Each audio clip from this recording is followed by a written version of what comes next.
Love now and Did you fall in love last night? I love her. Love was stronger than anything. For the love. And I love you more than anything. There's still love. Love. From the New York Times, I'm Anna Martin. This is Modern Love. And today's essay is about the TV show Love Island. There are so many reality dating shows out there, and Love Island is like a lot of them. There's a group of single, hot people in very little clothing trying to find a genuine connection. I came here to find a genuine connection. Genuine connection? Genuine connection with someone. But the thing about Love Island is that when it's on every single day. Previously on Love Island. There are hours of breaking up and making up and hooking up. No, this has got me rattled up. Liv obviously licked Tom's ear, but Tom had to lick a girl, and Tom picked me. Everyone needs to take a freaking chill pill. Yeah. Calm down. It started in the UK, but now there are spin-offs in a bunch of different countries. So basically, Love Island is its own world with die-hard fans.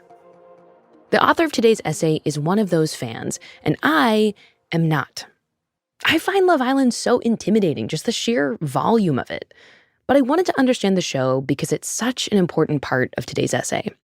So I looked around me and I found the most Love Island obsessed coworker I could find. Hello. Lindsey Underwood, you are an editor on the Styles desk, but I would say you're actually the preeminent Love Island authority at the New York Times. Wow. I mean, put it on my tombstone. That's a legacy that I would love to carry on with me. Yes. My first question really is about volume. Why are there so many episodes in a season of Love Island? Okay, so the way Love Island works is that there are a bunch of single people who are put into a villa in Spain. Welcome to paradise. Who are very conventionally attractive. They are mic'd 24/7, and they all need to couple up. And by the end of the summer, be the last couple standing. In this place, there's one golden rule. To be there at the finish and have a shot at that 50 grand, you've got to couple up or clear out. The villa's ready. Cue those sexy singles.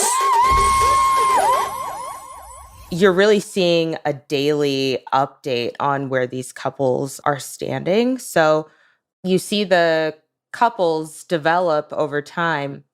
And sometimes you really can tell that these people are falling for someone. And to see these people really put it all out there on the line and everyone to take it so seriously, I think is sort of refreshing for a romantic like me. Mm-hmm. Don't repeat that, but I think I am secretly a romantic.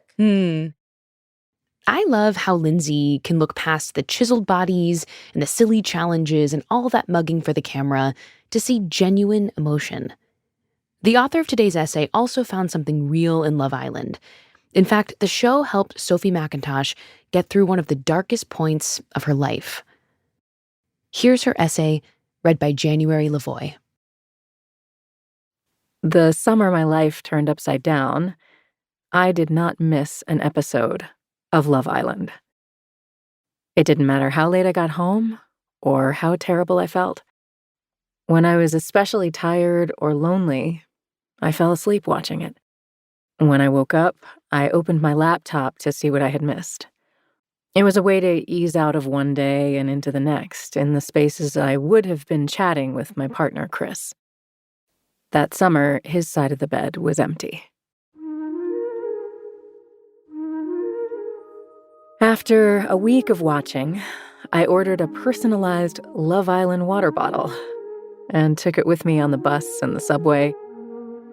I could share knowing looks with other riders when I drank from it. Our glances were a sort of communion. I read that inquiries into plastic surgery went up after the show started, and I was not immune. I needed distraction, so I spent time on clinics' websites, creating new anxieties for myself. If I was thinking about my imperfect nose, I wasn't thinking about the person I loved being in the hospital. and that he might die at 33. His symptoms had started in late autumn, but we brushed them off. He was suffering a mysterious tiredness, so we ate salads and stayed in more. He didn't see the doctor until spring. We took our health for granted. We thought we were robust. The doctor referred him for a colonoscopy, which showed something, but nobody seemed too concerned. I looked up polyp. It was reassuring. Polyps can be removed. It takes years for them to turn into cancer. There were more concerning facts, too, but you see what you want to see. The referrals started. A CT scan, an MRI, more appointments. But I tried not to see anything right up until the moment the news broke. He had bowel cancer. It all happened within a month of the colonoscopy, which is not very long. Half as long, in fact, as a season of Love Island. In a month of filming, most of the contestants pair up and start committed relationships. They move their bodies in bedclothes under the gaze of the nighttime cameras. A month is long enough for your life to change. A day is enough. 10 minutes. Chris's insides had been gracefully diverted by an ileostomy. Part of his small intestine was outside of his belly. He said he was an indoor water park where the slides go outside. He's always talking like this man I love. There were also tubes inside his body, pushing in fluids and taking others away. And he was euphoric with opiates. Twice within 5 minutes, he grabbed his nurse urgently to introduce me. "This is Sophie," he'd say, his eyes strange and piercing, an oxygen pipe in his nose. "I love her." "I love you too," I said. On the bus home, I thought about how Love Island would be there for me, 6 hours a week for the next 2 months. That's how long it would take for Chris's early recovery. As the hospital days continued, I started to invest my energy in buying new furniture and assembling it alone in front of the contestants.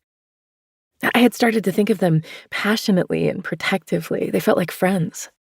Children, even. Their vulnerability made me feel as if I knew them. I wept for them with genuine emotion that I was afraid to express any other way, because when I did, I usually ended up lying on the carpet in our hall, hyperventilating. One night, a screw would not fit where it should in a shelving unit. There was nobody to help me, and it was 1 a.m. On the show, the bodies of the contestants were lithe and bikini-clad, their voices turned down so I wouldn't wake my neighbors. I broke down and cried for 10 minutes, and then I used a shoe to hammer it in. It was as if I was marooned on an island of my own, with my water bottle and the small matters of survival that I had to solve in isolation. But if there were cameras following me all the time, my life would have been sad to observe.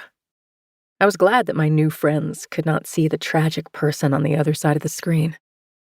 It gave me comfort to see these love stories taking place outside of the dirty context of reality. May you never see the person you love with tubes running out of their body. I wished for them, these beautiful couples who were all years younger than me, though I considered myself young, and too young for what was happening. May you never know the terror of your future changing before your eyes, children and homes and plans evaporating. May your futures be symmetrical, adoring, and sponsored, as long as you live. I envied them their world where the biggest problem was not quite liking each other enough or being stabbed in the back by someone they had known for 3 weeks. And whatever happened, there was a pool to jump into, a sunbed to lie on, a chance to try again. And yet I was glad for them too, and for the ability to revel in love stories with problems so distant from my own. There was no ugly crying in hospital bathrooms, checking the color of catheter bags or mopping up vomit. No mashed potato or custard spooned into mouths. only potential, and the golden days of new love. I remembered those days, but there was a different love in play for me now. A wiser one. I had been unprepared for it, and I had assumed that we would not be flung into it for years. Decades.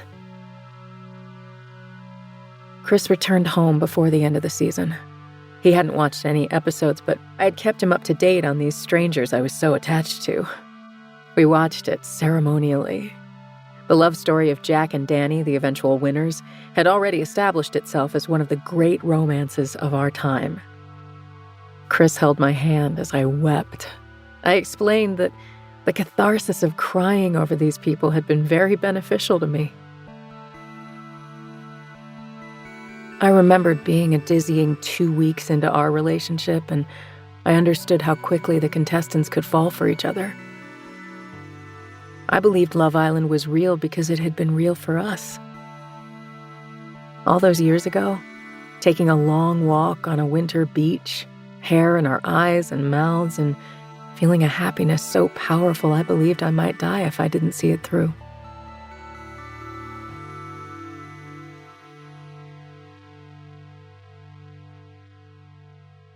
Love Island ended months ago. Some of the couples are still together. Jack and Danny beam through my Instagram feed, appearing to be as accessible as couples I actually know. On a recent morning as I got dressed, Chris said, "The two blonde ones broke up. Ellie and Charlie?" I'm grateful for the slow restoration of normalcy, the new skin of it, even with the pink tenderness still underneath. We are a week away from the wounds on his stomach healing. The ileostomy reversed now, by which I mean the slides are back inside the water park. We cook and talk about the future, freshly aware that what can seem like the destruction of everything is sometimes just the beginning. Day by day, month by month, we face uncertainty but are no longer marooned. We are in possession of a strange and hopeful beauty.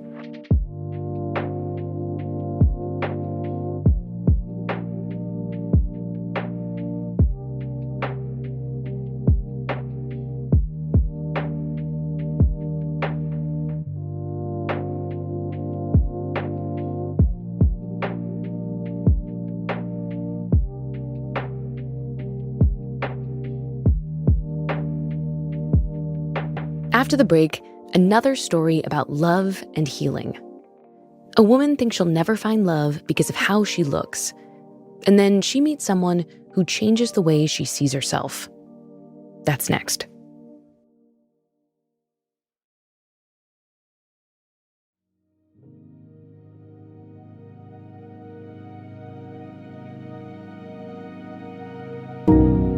Up next, we have a tiny love story.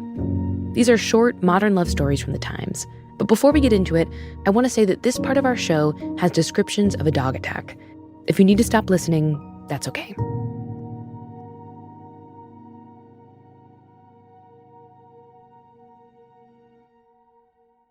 Since she was a kid, Melissa Akie Wiley has wondered if she'd ever find love. She did find it, but it wasn't easy. And even now, she still has to explain why she's worth that love. Here's Melissa. My name is Melissa Akie Wiley, and this is my tiny love story. Back when my daughter was 2, she pointed to a picture of an ugly witch in a book and said, "Mama, I am disfigured from a childhood dog attack." I pulled the illustration next to my lopsided, scarred cheeks and let my nerve-damaged smile disguise my sorrow. "Yes," I said, "she's a witch, but she's good like me. She's growing up in a world that believes the false binary. Ugliness means evil, and beauty means good." Now my daughter is 4. She points to Halloween decorations and asks, "Are you a witch?" "No, my love," I answer. "Your mama is a human."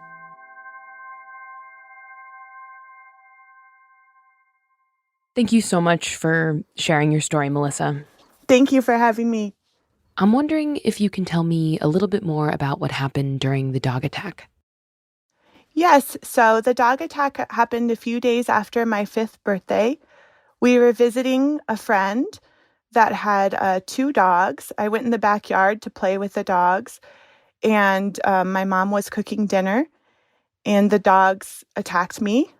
And they essentially just ripped off my face. It happened really quickly while my mom was making dinner. And she sort of turned around and the entire yard was covered in blood and my face was gone. And I was immediately rushed to the hospital where I was in intensive care for months. And when I came out, I just, I didn't recognize myself. And I've had over 30 reconstructive surgeries over the course of my life. Can you tell me what it was like for you as a kid after the dog attack? How did they treat you? They treated me with curiosity and cruelty, a mixture of the two. One of the things I did before I started each grade was stand up in front of the class and explain to the other kids what had happened to me, and ask for their kindness and answer their questions. And what I would say was, nothing is wrong with me. I'm a normal person, but I just look different. And the kids were allowed to ask questions of me then. And often their questions were pretty harsh, like, I don't like the way you look. Are you going to fix it? Oh. So I would just try to soothe them, knowing that they were children and they wanted a happier narrative than one I was able to give. So I gave the best I could. But you're a child too, right? And you're soothing other children about this thing that was so painful, like you said, for you.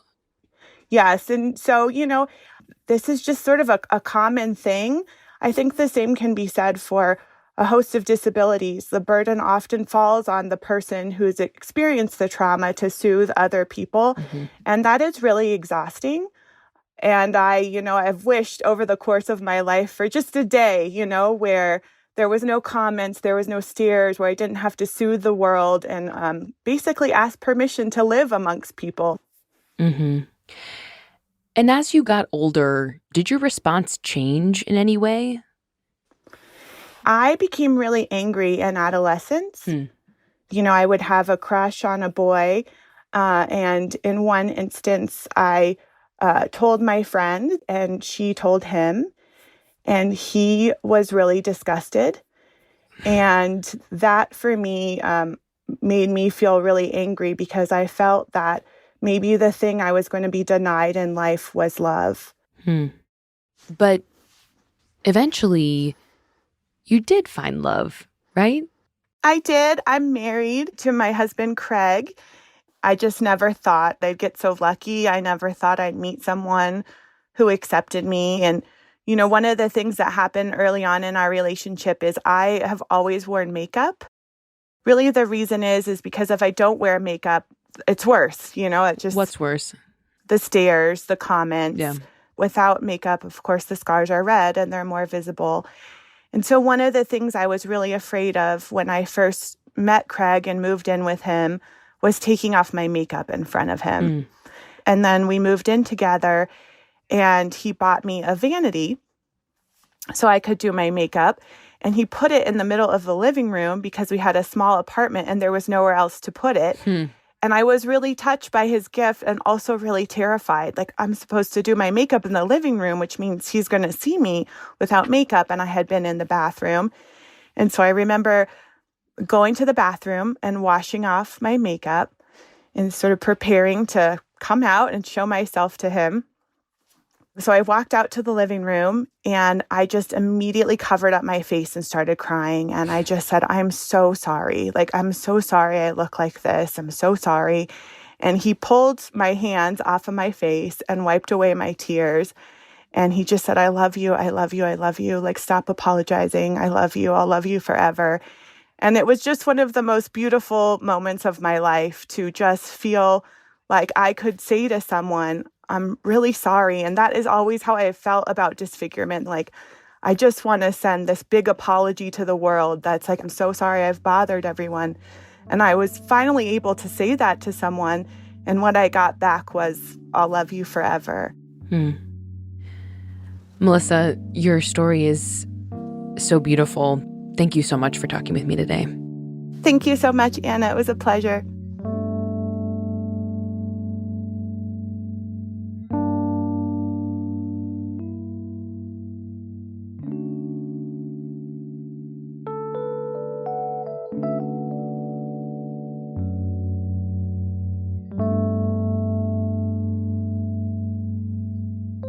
Modern Love is produced by Julia Botero, Christina Josa, Elissa Dudley, and Hans Buetow. Fun fact, Hans is obsessed with Love Island, absolutely obsessed, and he served as our in-house consultant on this episode, so special thank you, Hans. Our show is edited by Sarah Saracen. Our executive producer is Jen Poyant. This episode was mixed by Sophia Landman, and our show is recorded by Maddie Masiello. The Modern Love theme music is by Dan Powell. Original music by Sophia Landman, Rowan Nemisto, Diane Wong, Pat McCusker, and Alicia Baitup. Digital production by Mahima Chablani and Nel Galogli. The Modern Love column is edited by Daniel Jones. Mia Lee is the editor of Modern Love Projects. I'm Anna Martin. Thanks for listening.